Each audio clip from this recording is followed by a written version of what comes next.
All right, let's get right into it. Today, we're going to unpack a really interesting document that's stirring things up in Sierra Leone's political world. It's a strategic memo from the All People's Congress Party, the APC, and it's basically their game plan for the 2028 general election. And, the whole strategy really boils down to this one single idea, stated right at the top. The argument is simple. For the party to have any chance of winning, the collective goal has to come before any one person's dream of being in charge. This line right here, it sets the tone for everything else we're about to see. So, what's fascinating is that this playbook isn't really about the very next election, it's about the one after that. This is a long-term strategy. They're laying the groundwork years ahead of time, almost like a preemptive strike against the kind of internal fighting that could tear them apart later. Now, this timeline is where it gets really interesting. Yeah, the big prize is the 2028 general election. But according to this document, the real showdown happens 2 years before that. That 2026 National Delegate Conference, that's the main event. That's where the party will pick its champion, its flag bearer, to go up against the ruling party. And that brings us right to the heart of the issue, and the reason this document even exists: the sheer number of people who want to be that champion. I mean, when you see the number, you'll get why this is such a big deal. The field is, well, it's crowded. 16. Yep, that's right. 16 potential candidates who, according to this paper, have already thrown their hat in the ring, or at least signaled they're going to. That is not a small number, and it immediately screams potential for a really messy, competitive primary. And just look at this list. This isn't even all of them, but you get a feel for the variety here. You've got doctors, like Dr. Richard Conteh and Dr. Kaifala Marah. You have lawyers, comrades, and look, there's even the current mayor of Freetown, Yvonne Aki-Sawyer. We're talking about a wide range of very prominent, very ambitious people. So, when you have a field this big and this diverse, the document says you run smack into a fundamental problem. They call it the unity conundrum. How on earth do you manage all of these powerful personalities and ambitions?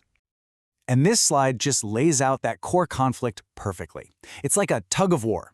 On one side, you've got the personal goals of 16 different people, and each one of them wants to be the leader. But on the other side, you have the one single interest of the party as a whole: just win the 2028 election. The playbook is basically warning that these two forces are on a collision course. So this isn't just about some internal party housekeeping. No, this call for unity is framed as a strategic weapon. The document is explicit. It names the current SLPP government as the common adversary, and says that a united front is the only way they can reclaim governance. And that's the million-dollar question, isn't it? Okay, so you've identified this huge problem, 16 different agendas versus one party goal. So what's the fix? How do you actually get everyone pulling in the same direction? Well, it turns out they have a plan. The party's strategists have laid out a very clear set of rules of engagement for every single person who wants to be the flag bearer. It's a playbook designed to take all that competitive fire and aim it at one target. The whole thing is built on 4 main principles. 1. Put the party's interests first, which means focusing on beating the SLPP. 2. Everybody has to unite behind that one shared goal of winning in 2028. 3. Foster comradeship, which is a fancy way of saying the eventual winner has to be supported by everyone else. And 4. Stick together, win or lose. And that 4th principle, togetherness, is really hammered home with this powerful line. This is a direct order. It's a call for unconditional loyalty to whoever wins the nomination. The message couldn't be clear. It doesn't matter if you win or lose the primary. Your job stays the same. Do whatever it takes to get the APC into power. So after going through all that, what's the bottom line? This whole unity playbook really boils down to 3 key things they're trying to accomplish. First and foremost, the #1 message is that the party is bigger than any single person, period. Every move made by any of those 16 hopefuls has to be judged by one simple question: does this help the party win in 2028? Second, this unity has a very specific purpose. It's not just about holding hands and singing songs. It's about creating a powerful, disciplined force to take on the current government. Success is defined as beating that common opponent.